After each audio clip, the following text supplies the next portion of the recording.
Police वालों के दाढ़ी रखने को लेकर क्या कहता है संविधान का आर्टिकल 25, आइए जानते हैं इस वीडियो में। लेकिन इससे पहले ऐसी घटना जिसके तहत हाई कोर्ट में 2 याचिकाएं लगाई जा चुकी हैं। दरअसल अयोध्या जिले के खंदासा थाने में तैनात पुलिस कांस्टेबल मोहम्मद फरमान ने दाढ़ी रखने के अधिकार को लेकर इलाहाबाद हाई कोर्ट में 2 याचिकाएं लगाई हैं। हाई कोर्ट ने उनकी ये दोनों याचिकाओं को खारिज कर दिया है और बताया है कि धार्मिक स्वतंत्रता के अधिकार के बावजूद पुलिस बल में काम करने के दौरान दाढ़ी रखना संवैधानिक अधिकार नहीं है। कांस्टेबल फरमान ने ये दोनों याचिकाएं पुलिस विभाग से अपने निलंबन के खिलाफ दायर की थी। यूपी पुलिस के पुलिस महानिदेशक डीजीपी की ओर से एक सर्कुलर जारी कर पुलिस फोर्स में रहते हुए दाढ़ी रखने पर रोक लगा दी गई थी। सर्कुलर जारी किए जाने के बाद भी पुलिस कांस्टेबल मोहम्मद फरमान ने दाढ़ी रखी हुई थी।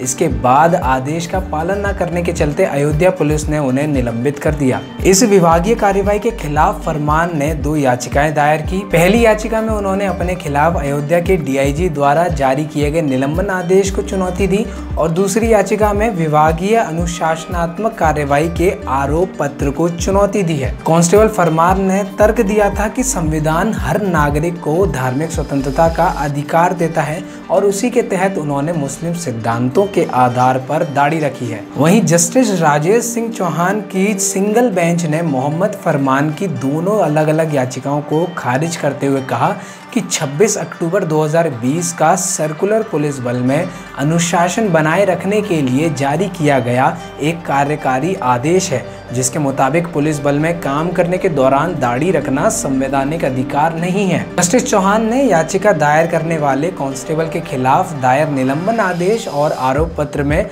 हस्तक्षेप करने से भी इनकार कर दिया। वहीं बता दें कि इससे पहले भी इस तरह के कई मामले अदालत में पुलिस और अन्य सुरक्षा बलों में काम करने वाले लोगों के दाढ़ी रखने के खिलाफ फैसला सुनाए गए हैं। बागपत में तैनात सब इंस्पेक्टर इंतजार अली को कई बार दाढ़ी मुड़वाने या फिर दाढ़ी रखने के लिए जरूरी अनुमति लेने को कहा गया था, जिसके लिए उन्होंने अनुमति नहीं ली और दाढ़ी रखना जारी रखा।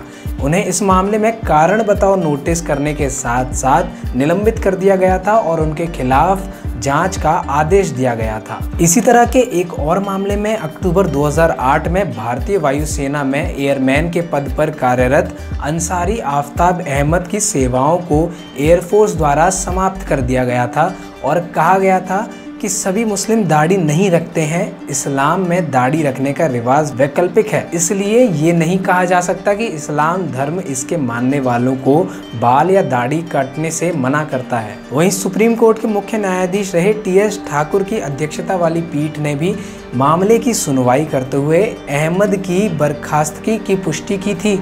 उन्होंने कहा कि भारत निसंदेह एक धर्मनिरपेक्ष राष्ट्र है जिसमें हर धर्म के साथ समानता का व्यवहार किया जाना चाहिए, लेकिन इसे अनदेखा नहीं किया जा सकता है कि राष्ट्र की रक्षा के लिए जो बल खड़ा किया गया है वो अनुशासन बनाए रखे। इस बेंच के जस्टिस डी वार्ड चंद्रचूड़ और जस्टिस एल नागेश्वर राव ने कहा था, ऐसा कुछ भी नहीं है जिससे ये जाहिर हो कि इस्लाम के सिद्धांत बाल काटने या फिर चेहरा शेव करने पर रोक लगाते हैं। भारतीय संविधान के आर्टिकल 25 के मुताबिक किसी भी व्यक्ति को अपने धर्म के मुताबिक आचरण करने और अपने धर्म का प्रचार करने की स्वतंत्रता है। इस स्वतंत्रता के तहत उसे दाढ़ी रखने या दूसरे कोई धार्मिक पहचान अपनाने की आज़ादी है। लेकिन आर्टिकल 25 के ही मुताबिक पुलिस ड्रेस कोड में सिर्फ सिखों को दाढ़ी रखने की इजाज़त है।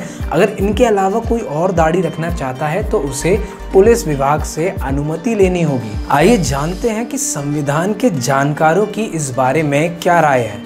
प्रोफेसर फैजान मुस्तफ़ा एक वरिष्ठ संवैधानिक कानूनविद हैं जो वर्तमान में NALSAR university of law Hyderabad के कुलपति हैं।